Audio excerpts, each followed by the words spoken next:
Je m'appelle Lucy Cox. J'avais 38 ans quand j'ai compris que ma famille ne se contentait pas de privilégier mon frère aîné. Ils estimaient avoir le droit de prendre ce que j'avais construit et d'appeler ça la famille. J'aimerais pouvoir dire que tout a commencé par quelque chose de spectaculaire. Une bagarre dans la rue, des gyrophares, un tribunal. Mais non. Ça a commencé comme la plupart des trahisons, discrètement, avec une invitation à dîner qui semblait parfaitement anodine, portée par la voix trop sucrée de ma mère au téléphone. Ton père et moi aimerions passer, a-t-elle dit. Voir la maison comme il faut. Te célébrer. Me célébrer. Ça aurait dû être mon premier avertissement. Mes parents ne me célébraient jamais. Pas vraiment. Ils encensaient mon frère comme s'il avait inventé l'oxygène et traitaient mes réussites comme de simples corvées accomplies sans les déranger. En grandissant, la dynamique à la maison n'avait rien de subtil. C'était presque une règle gravée dans les murs. Mon frère aîné, Étienne, était l'enfant en or, l'aîné, l'héritier naturel, le futur patriarche, celui qui ne pouvait rien faire de mal. Si Étienne oubliait ses devoirs, le professeur était trop exigeant. S'il répondait mal, il était sûr de lui.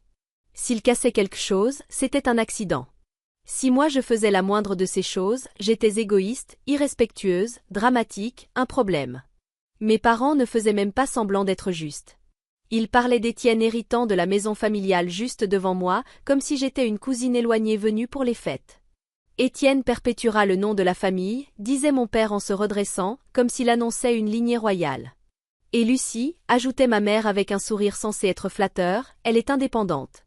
Elle n'a pas besoin d'autant. Indépendante. Ce mot me suivait comme une ombre.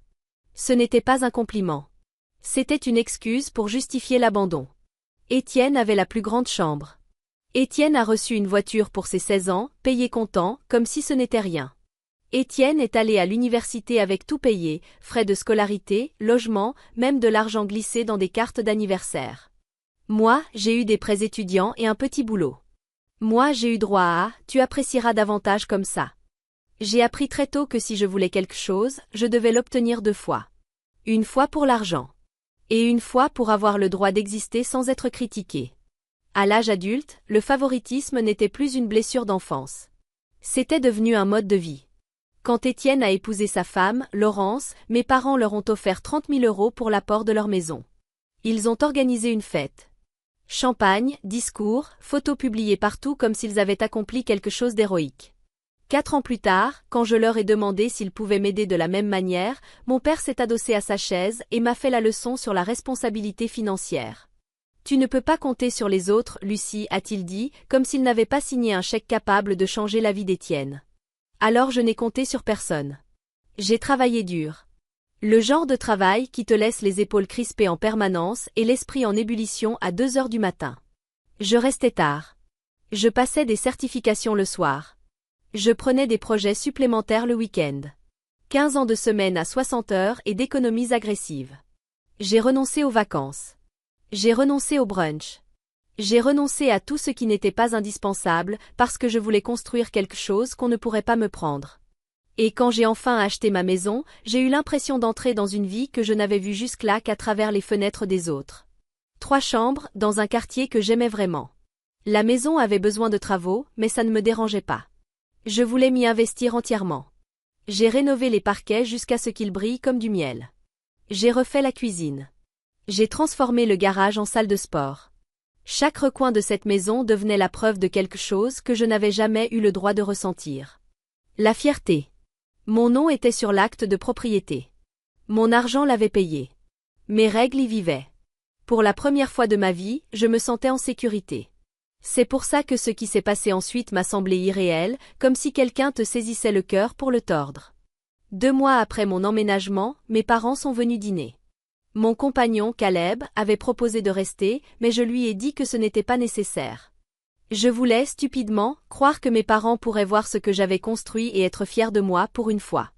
Ils sont arrivés avec cette énergie factice qu'ils avaient toujours quand ils voulaient quelque chose. Ma mère a complimenté les rideaux. Mon père a parcouru la maison comme s'il inspectait un chantier. A-t-il fait en tapotant un mur du doigt. Tu as fait ça toute seule? J'ai engagé un entrepreneur, ai-je répondu, et j'ai fait une partie des finitions moi-même. Il a grimacé comme si j'avais avoué un délit. Eh bien, ça a l'air correct. Ma mère le suivait, scrutant les pièces comme si elle réorganisait déjà les meubles dans sa tête. Elle s'est arrêtée dans l'escalier et a soupiré de façon théâtrale. C'est beaucoup de maisons pour une seule personne, a-t-elle dit. J'ai forcé un sourire. C'est ce que je voulais. Et tu ne te sens pas seule? A-t-elle insisté, comme si la solitude était un défaut qu'elle pouvait utiliser contre moi. Je n'ai pas répondu. J'ai servi le dîner. J'ai ri quand il riait. J'ai avalé cette sensation familière, je n'étais pas appréciée, j'étais évaluée. Après le repas, mes parents se sont assis à ma table avec ces expressions graves que je connaissais depuis l'enfance. Celles des discussions où on me demandait de m'excuser même quand je n'avais rien fait. Mon père a joint les mains. Lucie, a-t-il commencé. Ta mère et moi avons parlé de ta situation, avec cette maison. Mon ventre s'est immédiatement noué. Le mot situation me donnait la chair de poule. Ma situation? Ai-je répété. Ma mère s'est penchée en avant, la voix douce, comme si elle proposait un remède. Nous pensons qu'il serait plus logique qu'Étienne reprenne cette propriété. Je l'ai fixée. Vraiment fixée. J'attendais qu'elle éclate de rire, qu'elle dise qu'elle plaisantait, qu'elle reconnaisse avoir dit quelque chose de complètement absurde. Mais non. Pardon? Ma voix est sortie faible, presque étrangère. Lucie, ne t'emporte pas, a dit mon père. Ce sont des questions de patrimoine familial. Étienne a des enfants, ils ont besoin d'espace. Toi, tu es seule, a enchaîné ma mère rapidement, comme si elle posait un diagnostic. C'est la solution la plus pratique. Une chaleur brûlante m'a remonté le long du cou. C'est ma maison, ai-je dit lentement, comme si j'expliquais quelque chose à un enfant. Je l'ai achetée avec mon argent. Mon père s'est penché en avant, adoptant cette posture intimidante qui me terrorisait quand j'avais 10 ans. Nous n'essayons pas de te la prendre. Nous essayons de gérer ce qui est le mieux pour la famille. Le mieux pour la famille, ai-je répété, en goûtant à quel point ces mots sonnaient pourris. Étienne te laisserait rester ici le temps que tu trouves quelque chose de plus petit, a ajouté ma mère avec un sourire, comme si c'était généreux. J'ai ouvert la bouche pour répondre. Et puis j'ai entendu des pas. Quelqu'un était dans ma cuisine. Une ombre a traversé l'embrasure de la porte, et mon estomac s'est noué avant même que je ne le voie. Étienne est entré, s'éclaircissant la gorge. Il arborait ce même sourire suffisant qu'il avait depuis l'enfance. Celui qui disait qu'il pouvait prendre mes jouets parce que maman m'obligerait à partager. Ne le prends pas mal, a-t-il dit d'un ton faussement apaisant. C'est juste ce qui a le plus de sens pour la famille. Tu n'as pas vraiment besoin de tout cet espace. Mes mains se sont crispées en poing sous la table. À cet instant précis, la maison autour de moi n'était plus un refuge. Elle ressemblait à quelque chose qu'ils étaient déjà en train de se partager. J'ai repoussé ma chaise et je me suis levée. Cette discussion est terminée, ai-je dit d'une voix basse. Je ne signerai rien. Ni pour vous, ni pour qui que ce soit. C'est chez moi. La température de la pièce a chuté, comme si quelqu'un avait ouvert un congélateur. Mes parents ont échangé ce regard. Celui qui signifiait que je ne faisais pas ce que j'étais censé faire. Le sourire de ma mère s'est fissuré. La mâchoire de mon père s'est crispée. Le visage d'Étienne s'est assombri, comme s'il n'était pas habitué à entendre le mot non. Ils sont partis peu après. Dîner gâché, comme si mon refus était l'offense. Quand la porte s'est refermée derrière eux, le silence dans ma maison est devenu assourdissant. J'ai traversé les pièces pour lesquelles j'avais tant travaillé. J'ai touché les plans de travail, les encadrements de portes, la rampe d'escalier, comme si j'avais besoin de me rappeler que cette maison était réelle. À minuit, seule dans ma cuisine, j'ai éclaté de rire. Pas parce que c'était drôle. Parce que c'était tellement absurde que ça en devenait irréel. Quelle famille exige que tu abandonnes la seule chose que tu as construite pour toi-même? Je ne le savais pas encore, mais cette nuit-là n'était pas la fin de la conversation. C'était le début d'une guerre que je n'avais jamais voulu, avec les personnes censées m'aimer le plus. Si j'avais su que ce n'était que le premier coup, j'aurais sans doute moins bien dormi. Pendant environ 48 heures après le départ de mes parents, tout est resté silencieux. Pas d'appel. Pas de message. Pas de petite pique déguisée en inquiétude. Ce silence sonnait faux. Au 3e matin, mon téléphone s'est mis à vibrer comme s'il avait soudain développé une conscience. D'abord, ma mère. Nous sommes simplement inquiets pour toi. La famille ne devrait pas se disputer pour des choses matérielles. Les enfants d'Étienne méritent de la stabilité. Je n'ai pas répondu. Puis mon père a appelé. J'ai laissé sonner. Il a quand même laissé un message vocal, avec ce ton de père déçu que j'avais appris à redouter. Tu es déraisonnable, Lucie. Pense à la situation dans son ensemble. La situation dans son ensemble, visiblement, c'était une vie où tout ce que je possédais devenait automatiquement un bien collectif dès qu'Étienne le désirait. À la fin de la semaine, la culpabilisation a laissé place à autre chose. Le sentiment de droit. Ça a commencé par un coup à ma porte, un samedi matin. J'ai ouvert pour trouver Étienne et Laurence debout là, des gobelets de café à la main, comme s'ils passaient chez une amie. « Salut petite sœur », a dit Étienne joyeusement. On était dans le coin. Mon estomac s'est noué. Vous auriez dû appeler.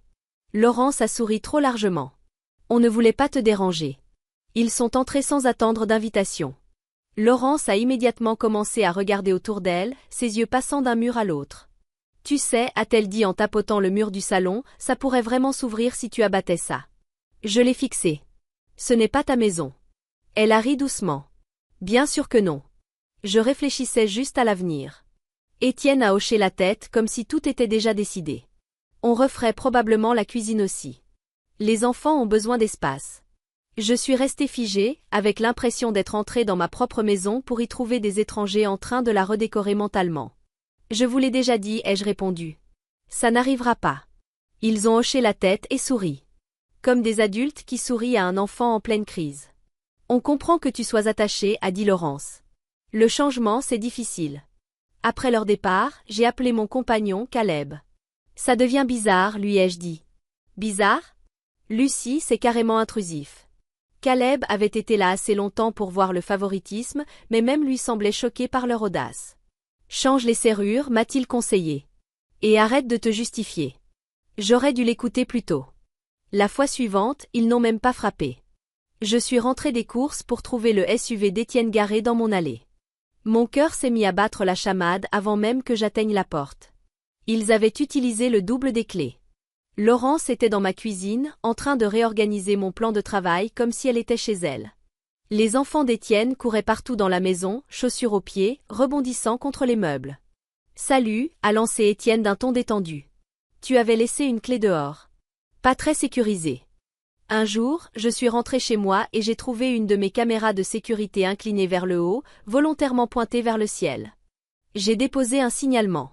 Comme à chaque fois. À la 3e intervention, les policiers me reconnaissaient déjà. « Écoutez », m'a dit l'un d'eux à voix basse en m'écartant. « On n'a pas les moyens de prioriser ce genre de choses si on ne prend personne sur le fait. Donc je suis censé laisser faire ?» ai-je demandé. Il a secoué la tête. « Documentez absolument tout. Renforcez votre sécurité. Et envisagez des recours civils. Ordonnance d'éloignement. Procédure judiciaire. » Des mots que je n'aurais jamais imaginé associer un jour à ma propre famille. Le lendemain, j'ai amélioré tout le système. Caméra plus haut placée, batterie de secours, alerte de mouvement directement reliée à mon téléphone. J'ai installé une boîte aux lettres en acier, scellée dans du béton. J'ai cessé de croire que tout ça allait se calmer tout seul. Un soir, en rentrant, j'ai trouvé les enfants d'Étienne en train de faire du vélo sur ma pelouse, creusant de profondes ornières dans un gazon que je venais de refaire. Laurence était assise dans son SUV de l'autre côté de la rue, absorbée par son téléphone. Je me suis dirigée droit vers sa fenêtre. « Faites sortir vos enfants de ma propriété, ai-je dit. » Elle n'a même pas levé les yeux. Ils jouent, c'est tout. C'est une intrusion. Elle a levé les yeux au ciel. Mon Dieu, Lucie, tu es tellement dramatique. C'est pour ça que tout le monde te trouve instable. J'ai sorti mon téléphone et j'ai commencé à filmer. Quelque chose a changé immédiatement. Laurence a claqué des doigts, rappelant les enfants avec une douceur artificielle. Pendant qu'ils s'éloignaient à vélo, elle s'est penchée vers moi. « Tu vas regretter ça », a-t-elle murmuré. Ce soir-là, j'ai appelé Caleb et je lui ai tout raconté. « Ce n'est pas normal, ai-je dit. Même pour ma famille. »« Non », a-t-il répondu. « Ça ressemble à de la panique. » Ce mot est resté avec moi. Panique.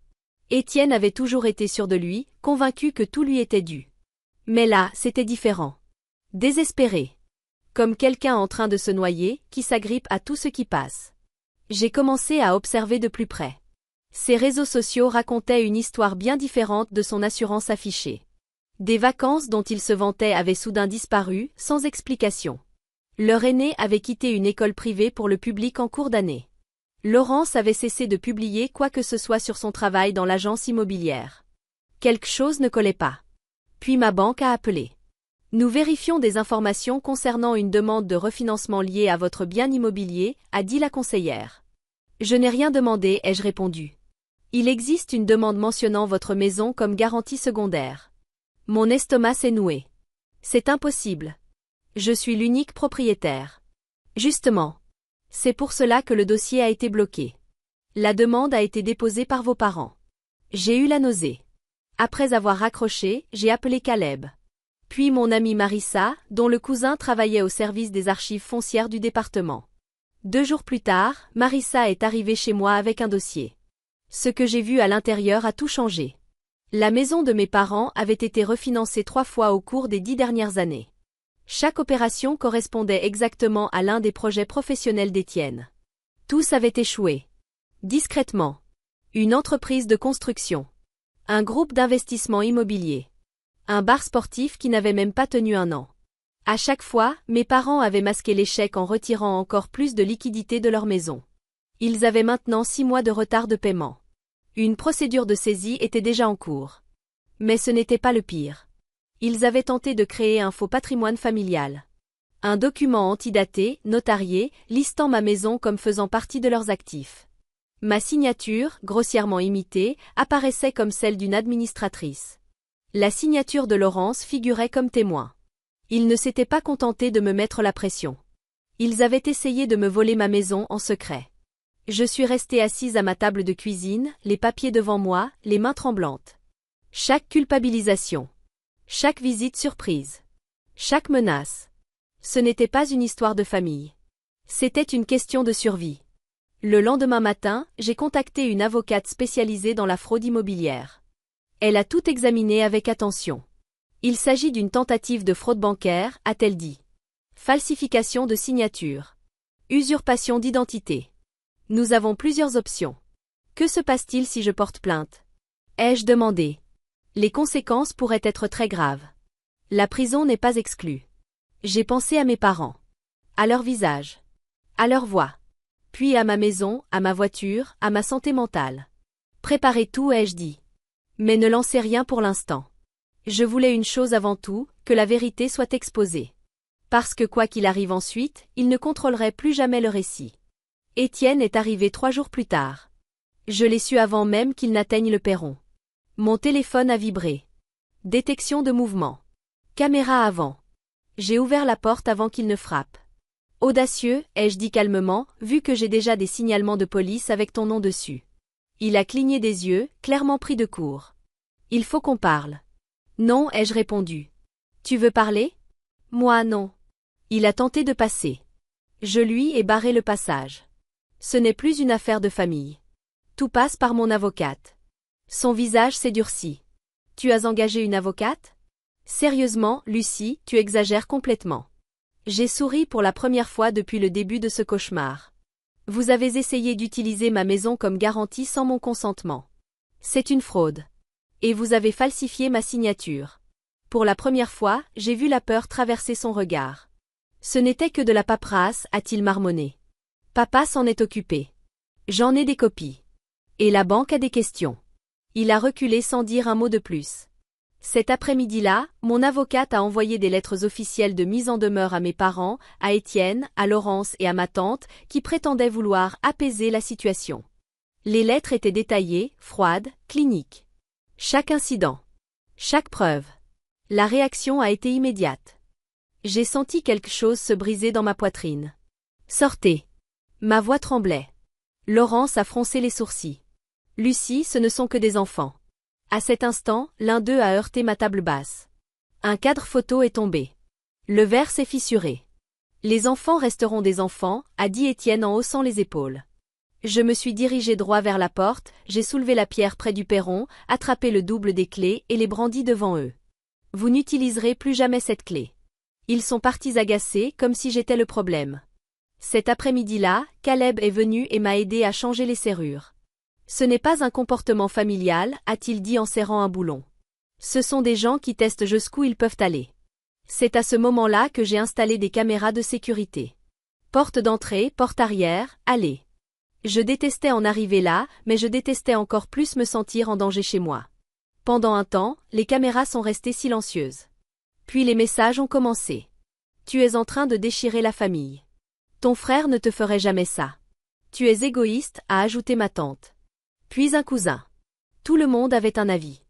Personne n'a jamais proposé de dire à Étienne de reculer. Le pire, c'est qu'Étienne a commencé à venir quand je n'étais pas là. Je recevais des alertes de mouvement pendant que j'étais au travail. Son SUV s'avançait lentement dans mon allée. Il tournait autour comme s'il mesurait. Laurence pointait les fenêtres, le garage, le jardin. Il planifiait. La première fois que je les ai confrontés, Étienne a ri. « Tu deviens parano », a-t-il dit. « Détends-toi. » Mais les caméras ne mentaient pas. Et rien ne mentait autant que la nuit où tout a franchi une limite impossible à ignorer. En dehors de la maison, la chose que j'aimais le plus était ma Dodge Dart de 1969. Verre métallisé, moteur d'origine. J'avais passé 2 ans à la restaurer. Chaque week-end libre. Chaque euro en trop. Ce n'était pas juste une voiture. C'était la preuve que je pouvais créer quelque chose de beau à partir de rien. J'ai entendu le bruit depuis l'intérieur de la maison. Un raclement. Lent. Délibéré. J'ai regardé par la fenêtre et mon sang s'est glacé. Le fils d'Étienne, 10 ans, traînait une pierre le long du flanc de ma voiture, creusant une profonde ligne blanche dans la peinture. Je suis sorti en courant. « Qu'est-ce que tu fais » ai-je crié. Il m'a regardé et a souri. « Ce n'est qu'une vieille voiture » a-t-il dit, en appuyant encore plus fort avec la pierre. J'ai craqué. J'ai arraché la pierre de sa main et je l'ai jetée dans le jardin. Je l'ai repoussé, pas violemment, mais assez pour qu'il tombe. « Éloigne-toi de ma voiture. » Il s'est mis à hurler comme si je l'avais agressé. Étienne et Laurence ont accouru, suivis de mes parents, qui étaient visiblement dans ma maison depuis le début. « Qu'est-ce qui ne va pas chez toi » a hurlé Laurence en attrapant son fils. « Il vient de causer des milliers d'euros de dégâts » ai-je dit en montrant la balafre qui courait le long de la carrosserie. « Ce n'est qu'une voiture » a balayé Étienne d'un geste. Mon père a posé une main sur mon épaule. « Lucie, calme-toi. Tu exagères. » Je l'ai repoussé. C'était ça. Le moment où tout est devenu parfaitement clair. Quoi qu'ils fassent, jusqu'où qu'ils aillent, je serai toujours en tort pour avoir osé me défendre. Aucun d'eux n'a reconnu les dégâts. Aucun n'a proposé de payer. À la place, ils m'ont fait la morale. Sur la colère. Sur les priorités. Sur la famille. Quand ils sont enfin partis, je suis restée seule dans mon allée, traçant la rayure du bout des doigts. 2 ans de travail détruits en quelques secondes. Et malgré tout, j'étais encore la méchante. Cette nuit-là, je n'ai pas pleuré. Je n'ai pas crié. J'ai ouvert un dossier sur mon ordinateur et j'ai commencé à tout documenter. Messages, dates, heures, vidéos. Parce que quoi que cette situation devienne, je n'allais pas l'affronter sans preuve. Je n'ai pas dormi. Chaque fois que je fermais les yeux, je revoyais cette cicatrice blanche sur le côté de ma voiture. J'entendais encore le raclement. Lent. Intentionnel. Comme quelqu'un gravant son nom sur quelque chose qui ne lui appartenait pas. Au matin, la colère s'était transformée en quelque chose de plus froid. De plus solide. La détermination. À exactement 9 heures, j'ai appelé Étienne. Je veux 3 500 € pour les dégâts sur ma voiture, ai-je dit d'une voix neutre. C'est le minimum pour une restauration professionnelle. Un silence. Puis il a ri. Tu plaisantes. Non. C'est juste une rayure, Lucie. Un coup de polish et c'est réglé. J'ai des images de sécurité montrant ton fils le faire volontairement, ai-je répondu. Soit tu paies, soit je dépose plainte pour vandalisme et je fais une déclaration à l'assurance en le nommant. C'est un mineur, a ricané Étienne. Il ne se passera rien. En tant que parent, tu es légalement responsable. Et j'ai des preuves. Un autre silence. Plus court. Je te donne 500 €, a-t-il dit. C'est déjà généreux. Non. Tu as jusqu'à la fin de la journée. Il a raccroché. 3 heures plus tard, je suis entré au commissariat avec une clé USB, des photos imprimées, des horodatages et des captures d'écran où Étienne minimisait les dégâts. L'agent a écouté attentivement, sceptique au début, jusqu'à ce que je lui montre les vidéos. Les conflits familiaux peuvent devenir très laids, a-t-il dit. Mais des dégâts matériels restent des dégâts matériels. Quand je suis reparti, un rapport officiel avait été déposé. C'est à ce moment-là que ma famille a cessé de faire semblant que tout ça concernait le bien de tout et a commencé à me traiter comme une traîtresse. Le groupe familial est devenu silencieux à mon égard. Les projets pour les fêtes apparaissaient sans mon nom. Les conversations s'interrompaient brusquement quand j'entrais dans une pièce. J'ai appris par des cousins que mes parents disaient que j'étais instable, obsédé par l'argent, pas dans un bon état mental. Étienne, de son côté, n'a même plus essayé d'être discret. « Tu fais une énorme erreur, a-t-il écrit un soir. On peut régler ça facilement ou difficilement. Je n'ai pas répondu. Je l'ai simplement sauvegardé. Le vandalisme a commencé peu après. Ma boîte aux lettres a été détruite. Mon jardin piétiné. Des œufs ont été lancés sur ma porte d'entrée. 2 fois.